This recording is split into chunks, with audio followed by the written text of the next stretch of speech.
totoo. Alam mo ba, yung babae niya, sinabihan ba naman ako ng malandi daw ako, be? Tapos after a week, nabalitaan ko, buntis! Buntis si babae, be. 3 months na palang buntis. Ngayon, ako yung sinasabi yung malandi. Eh, sino yung totoong malandi sa amin, di ba?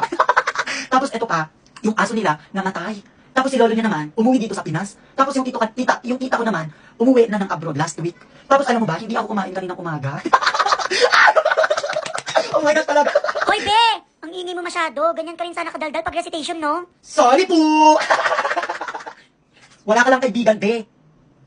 Ariana, what is 6 times 6? 36 po, ma'am. Jimboy, what is 7 times 7? 49, ma'am. Christine, how about 8 times 3? 24, ma'am. Eiko, what is 9 times 5? 45, ma'am. Okay, Ralph, your turn. What is 5 multiplied by 3 or 5 times 3? Ako, ma'am. Malamang may Ralph pa bang iba dito? Ano nga, 5 times 3 is equal to? Diyos ko, simple math lang, di mo pa alam. 5 times 3 is equal to? 13.